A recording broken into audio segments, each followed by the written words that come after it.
وبرکاتہ۔ میں اور آپ آج کی اس مبارک رات ہو سکتا ہے بقول احادیث تاخرات ہو، چونکہ 21، 23، 25، 27، 29 ان پانچوں تاخراتوں میں شب قدر کو تلاش کرو، احادیث کی ترجمانی تو یہی ہے۔ البتہ بیشتر مفسرین اکرام کا خیال ہے کہ 27ویں شب ہی شب قدر ہے، لیکن ہم حدیث پاک کے اس کو قول کو لے کر آگے بڑھ رہے ہیں، اور آج ہم نے بفضل خدا اس ماہ مبارک کی اس مقدس رات کی تراویح سے فراغت تو حاصل کر لی ہے، یعنی عبادت الہی میں اب تک محو تھے۔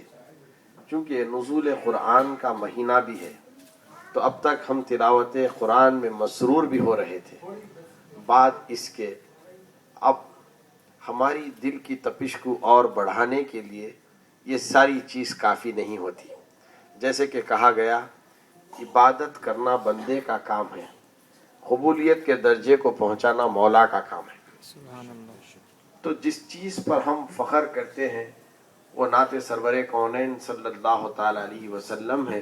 کاش کہ اللہ تعالی ہمارے آج کے یہاں جمع ہونے کو، پڑھنے کو اور پڑھی ہوئی چیز کو سننے کو اور سنائے گئے دینی باتوں کو عمل کرنے کی توفیق رفیق عطا فرمائے۔ آمین۔ تو چلیے بلا تاخیر اس جلسے کا پروگرام آغاز شروع کر رہے ہیں تلاوت کلام پاک سے۔ میں تلاوت کلام پاک کے لیے دعوت سخن دیتا ہوں برادرم محمد رضوی صدیقی صاحب کو، وہ تلاوت کلام پاک سے ہمیں محسوس فرمائیں۔ السلام علیکم ورحمۃ اللہ وبرکاتہ۔ وعلیکم السلام ورحمۃ اللہ وبرکاتہ۔ اعوذ باللہ من الشیطان الرجیم، بسم اللہ الرحمن الرحیم۔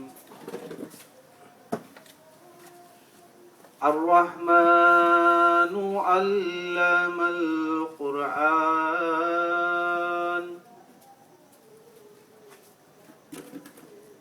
خلق الإنسان علمه البيان۔ سبحان اللہ۔ الشمس والقمر بحسبان، والنجم والشجر يسجدان،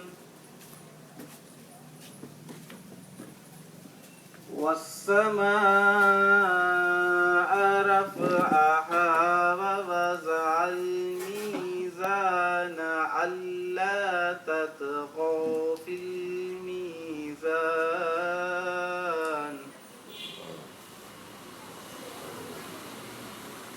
وأقيموا الوزن بالقسط ولا تخسروا الميزان،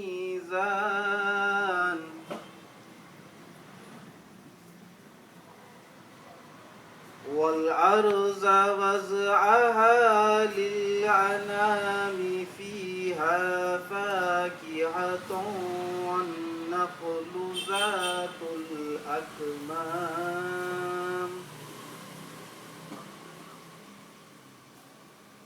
والحب ذو العصف والريحان، فبأي آلاء ربكما تكذبان؟ سبحان اللہ۔ خلق الإنسان من صلصال كالفخار، وخلق الجن من مارج،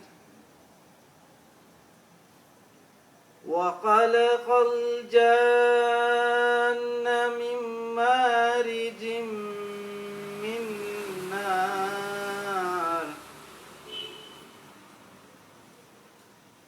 فبأي آلاء ربكما تكذبان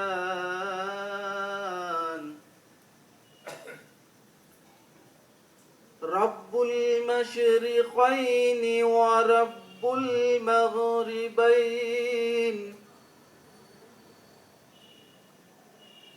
فبأي آلاء ربكما تكذبان